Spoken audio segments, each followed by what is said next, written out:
समय सत्युग की रचना करोड़ों सालों तक हुई थी। उस समय ब्रह्मा जी ने संकल्प किया था ब्रह्मांड रचना।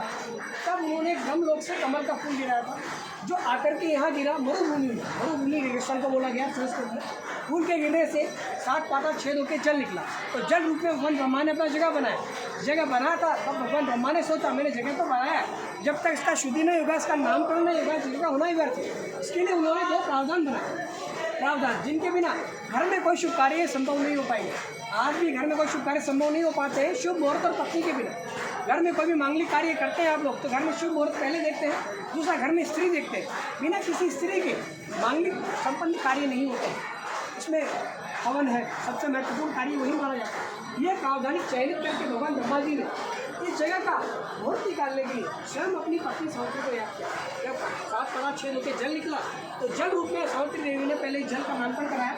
ब्रह्मा के हाथ से जो फूल गिराया गया था इस जगह पर, उनके हाथ को संस्कृत में कर नाम दिया और फूल को पुष्प नाम दिया। जब दोनों को संधि करते तो पुष्प और कर पुष्कर नाम सामने आया था इस जगह पर। पुष्कर जी नाम जब सरोवर का रखा, तो मुहूर्त में निकालना था, तो मुहूर्त के लिए स्वयं ब्रह्मा ने अपनी पत्नी सावित्री की सहायता की। ये फोटो का दर्शन करवा, यह फोटो घर में रख के पूजा कर सकते हैं। ब्रह्मा की पूजा अपने अपनी लाइफ में कभी नहीं की, मालूम नहीं किस रूप में होती है। तो ये फोटो संरचना ऐसी बनी जो घर में रख के पूजा की जाती है। पहली पत्नी सावित्री, ब्रह्मा जी, दूसरी पत्नी गायत्री देवी और ब्रह्मा का जोड़े का दर्शन करके पुष्कर का जल, ये घर में रख के पूजा की जाती है। ब्रह्मा की मूर्ति अकेले कभी घर में पूजा नहीं जाती है, ना कभी बनी होगी उनकी मूर्ति, कभी नहीं बनी है। ब्रह्मांड रचना के लिए जब ब्रह्मा जी ने इस जगह का शुद्धि और नामकरण का मुहूर्त निकालने के लिए हिंदी महीने चुने अपनी पत्नी की सहायता की सावित्री के लिए, तो उन्होंने शब्द बनाए जेठ, बैसाख, आषाढ़, श्रावण, भाद्रपद करते हुए 12 महीने।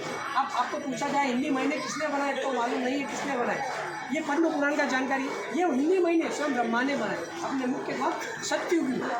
जब हिंदी महीने चल हुए, तो उसमें सबसे पवित्र महीना सामने आया कार्तिक का महीना। उस कार्तिक महीने में बोलते हैं देवउठी एकादशी आती है कार्तिक के शुक्ल पक्ष में। उस एकादशी से लेकर पूर्णिमा, ये 5 दिनों का ब्रह्म मुहूर्त होगा। इन 5 दिनों के नाम से ब्रह्मा का प्रसिद्ध मेला होता है पुष्कर जी के नाम से। जैसे नासिक का प्रयागराज का कुंभ मेला होता है, वैसे ब्रह्मा का कार्तिक मेला होता है पुष्कर जी के रूप में।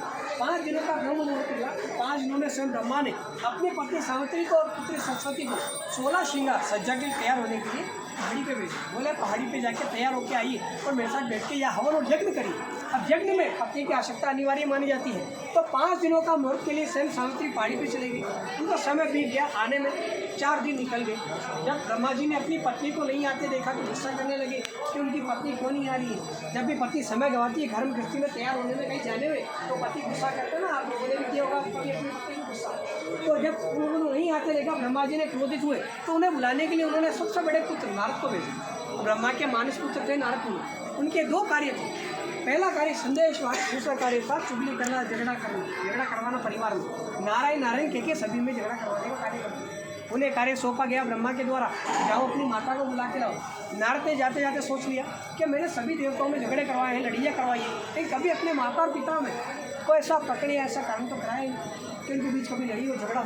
ये प्रकरण अपने माता पिता में मैं ये करवाता हूँ, भविष्य में मुझे कौन जानेगा, मेरा नाम कैसे पहचानेगा। विचार बनाया और मन में और पहाड़ी पे जाकर के अपनी माता को झूठ बोला। कोई भी माता और पिता पहला बार में अपना बेटा या बेटी की बात कभी झूठा नहीं मानते। आपके बेटे पुत्र होंगे तो झूठ बोलोगा, आपके शक्ति मानोगा या अभी पति ने माने होंगे। उस समय ब्रह्मा जी के कहने पर नारद अपनी माँ को जाके बुलाने गए और विचार कर लिया झगड़ा कराने का, और अपनी माता को जाके झूठ बोलते हैं कि हे माँ, तैयार होकर श्रृंगार करके गाजे बाजे से आना। सरोवर का मुहूर्त पुष्कर जी का ब्रह्मा जी पिताश्री के द्वारा आगे का निकला। अपने बेटे की बात को माता ने सही माना, सत्य माना, श्रृंगार में और विलग्न हुई। इधर आए ब्रह्मा जी को झूठ बोले नारद मुनि के, माता तो मेरा बात नहीं सुन रहा है, नहीं समझ इतना सामर्थ्यवान मैं नहीं हूँ कि अपनी माँ को समझा सकूँ। ये सुना ब्रह्मदेव ने तो क्रोध में आया गुस्से में कि उनके पुत्र के बोलने पे भी वो नहीं है। अब माता को क्रोध हुआ, ब्रह्मा जी के कहने पर आदेश अनुसार उनको बुलाने भेजा, वो नहीं आते देखा तो ब्रह्मा को क्रोध आया। अब ब्रह्मा जी ने मन में विचार बनाया कि उनका पत्नी अगर नहीं आया तो यज्ञ कैसे पूरा होगा। सतयुग का मुहूर्त युगों में करोड़ों सालों बाद निकला। अगर ये एक बार निकल गया तो वापस से ही नहीं आएगा, युगों तक उन्हें इंतजार करना पड़ेगा यज्ञ के यज्ञ क्या सफल होने के। तो ब्रह्मा जी ने निश्चय कर लिया, संकल्प लिया था ब्रह्मा रचना करने के लिए उन्होंने दूसरा विवाह करने का निश्चय। दूसरा विवाह के लिए उन्हें देवी की आवश्यकता थी, तो देवी स्वरूप जब लाने जाएंगे तो स्वर्ग में समय बीत जाएगा। तो यहीं से कोई ग्वालियर स्त्री को लाके उसका शुद्धि किया कामधेनु माता के द्वारा, चमत्कारी गाय थी कामधेनु। उसके द्वारा उसको 3 भाग में घास कुछ बनाया, चारा बनाया, उसे खिलाया गाय को मुख के द्वारा और गोबर के रूप में पीठ के द्वारा निकाला। ऐसा 3 बार प्रकट किया। साधारण कन्या ने देवी स्वरूप किया, नामकरण होना अनिवार्य था, नामकरण हुआ, गाय से शुद्धि किया। स्त्री वो था, यत्र संस्कृत में गोबर को बोलते हैं। जब तीनों को मिलाते हैं तो गायत्री नाम गायत्री वो देवी जिनका कभी मंत्र वो देव बच्चा। आपको ये तो मालूम है ये देवी ये मंत्र है, आपको मालूम है ये देवी का जन्म कहाँ से और ये मंत्र की रचना कहाँ हुई। ये देवी का जन्म था यहाँ से 5 किलोमीटर 4 किलोमीटर जाओ नंदा से, वहाँ ये मंत्र की रचना हुई थी। मतलब ये देवी का जन्म था और ये मंत्र बना इसी पुष्कर जी। इस मंत्र की रचना करने वाले थे ऋषि विश्वामित्र। नाम सुनो, ब्रह्मांड के 2 ही ऋषि जो ब्रह्म ऋषि की उपाधि रूप में माने गए, ऋषि वशिष्ठ और दूसरे विश्वामित्र। गायत्री मंत्र जब रचित हुआ तब ब्रह्मा जी की दूसरी पत्नी गायत्री ने इसे रचित किया, स्वयं आग्रहित किया। देवी स्वरूप में देवी बनी तो ब्रह्मा के आशीर्वाद से गायत्री देवी को 4 वेदों का ज्ञान वरदान में मिला। तब से उनका नाम था वेद माता गायत्री। सुना वेद माता गायत्री के बारे में काफ़ी शक्तिपीठ थे ब्रह्मांड में। जब ब्रह्मा जी ने उनसे गंधर्व विवाह लिया, समय निकाल यज्ञ पूरा करने का, मतलब अतिथि विधान से विवाह करने का, तो उन्होंने उनसे गंधर्व विवाह किया, यज्ञ आरंभ किया। यज्ञ में जैसे ही शुरू किया गया तो पहला यज्ञ से आरंभ किया ओम स्वाहा ओम स्वाहा ओम स्वाहा। यह ब्रह्मांड का पहला यज्ञ का विधि विधान द्वारा मंत्रोच्चारण द्वारा उत्पन्न हुआ। ये ध्वनि संसार सृष्टि में गुंजमान है।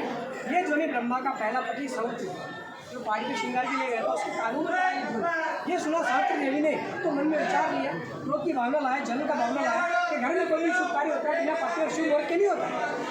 लेकिन वो स्वयं सावित्री को पहाड़ी पे उनके होते हैं लेकिन कैसे कलम हो गए।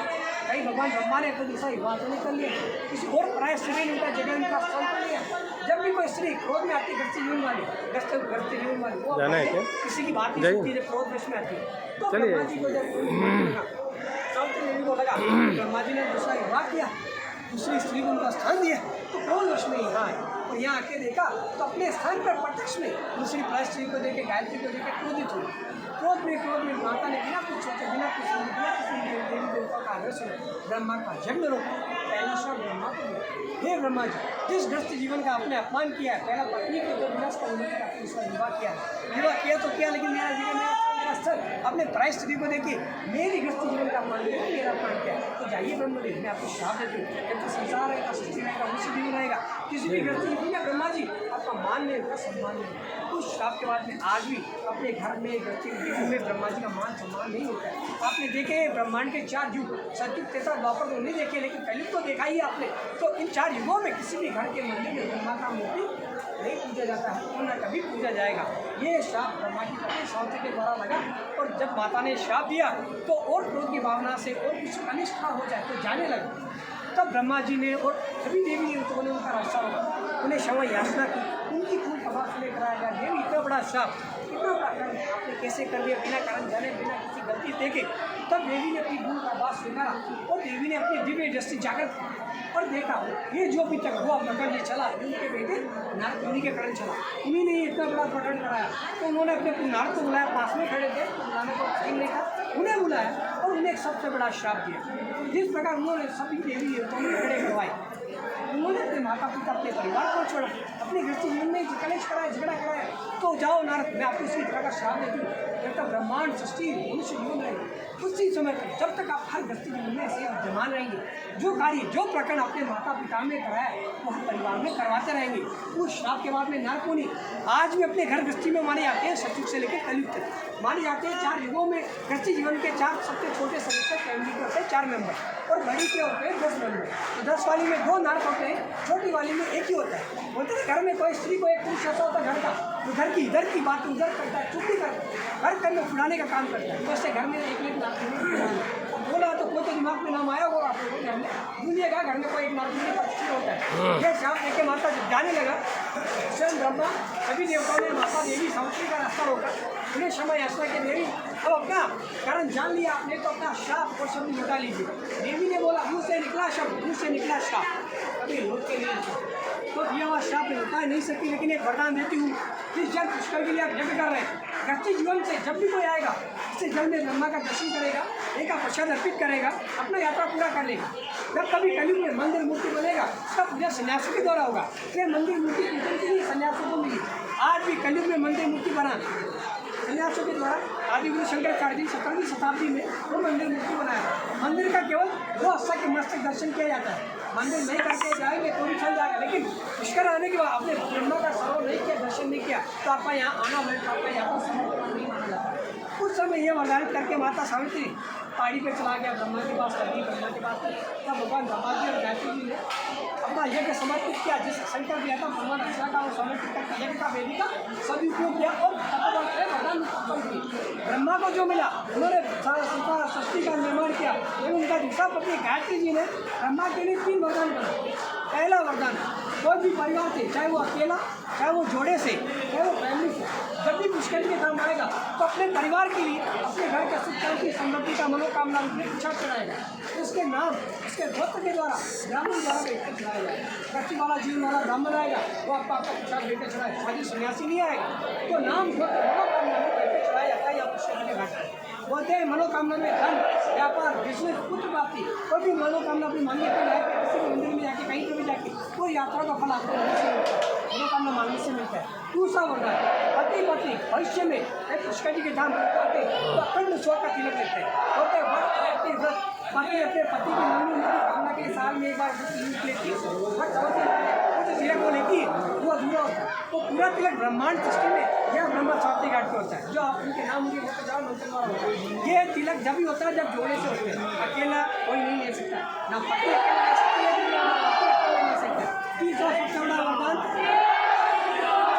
पूर्वजों के लिए बना, जो कि स्वर्ग में लड़के बैठे होंगे, क्या स्वर्ग में वो आज कर रहे होंगे, ये परिवार से भूले चुके में जाने पुष्कर के तीर्थ में पधारेंगे तो कभी अपने हाथ से हमें जल देके हमारे हाथों पानी पिला के हमें मोक्ष प्रदान कराएंगे। पुष्कर में 7 कुल का 7 पीढ़ी का जलांजलि का महत्वदान है, तर्पण का महत्वदान है। सत्य के 3 जगह बनी ब्रह्मा जी के द्वारा। पुष्कर पहला, गया बाद में दूसरा बना और काशी में तीसरा बना। तो सत्य के समय में ब्रह्मा जी के द्वारा ये बना और यहाँ पर पितरों को मोक्ष डालने का काम है। त्रेता के बाद, सतयुग के बाद त्रेता नहीं पाया। त्रेता में अपने भगवान राम जी के बारे में सुना, उनके पिता थे दशरथ जी, उन्हें मरने के बाद मोक्ष नहीं मिल पाया था। क्यों नहीं मिल पाया और हम लोगों को मालूम है, क्योंकि उन्हें ब्रह्म हत्या का पाप किया। उन्होंने श्रवण कुमार को अमर बाण से सबकी बेटी बात से मार दिया था। तो उन्हें ब्रह्म हत्या का पाप लगा श्रवण कुमार के साथ, उनके माता पिता उनके वियोग में मारे गए। तो 3 ब्रह्म हत्या के पाप थे, तब उन्हें मोक्ष नहीं मिला। तो भविष्यवाणी हुआ, आकाशवाणी हुआ, हे ज्ञान आपको ब्रह्म धाम पुष्कर आना होगा और अब पिता के नाम से उन्हें मोक्ष दिलाने के लिए जलांजलि तर्पण करना होगा, तब जाके उन्हें मोक्ष मिलेगा। तब भी राम जी नहीं समझ पाए उस समय, और उन्होंने आके जो विधि विधान उन्होंने व्याजी में करवाया भरत जी के द्वारा, वही विधि विधान उन्होंने यहाँ कराया। जब उन्हें पता लगा कि पिंड नाम से समझता उन्हें मोक्ष नहीं पा रहा, तो उन्होंने जो रचनात्मक थी उन्हें याद किया, छंद उन्हें याद किया संस्कृत श्लोक में, तब उन्हें लगा कि उन्हें जलांजलि, तब उन्होंने यहाँ आकर जलांजलि अर्पित की थी।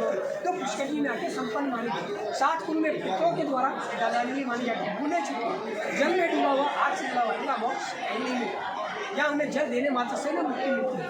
त्रेता में भगवान राम और द्वापर में स्वयं श्री कृष्ण और 5 पांडव आए, उन्होंने 7 कुल में पीढ़ी में जल अर्पित किया था। यहाँ विधिवत के द्वारा 52 घाट बने राजा महाराजा के इस संघर्ष से लेकर के अभी तक। उन 52 घाटों में क्या, घाटों पर अस्थि का कार्य होता है। एक घाट में मनोकामना रूप होता है, जहाँ पर अपने परिवार के नाम से मनोकामना वो जल अर्पण होता है।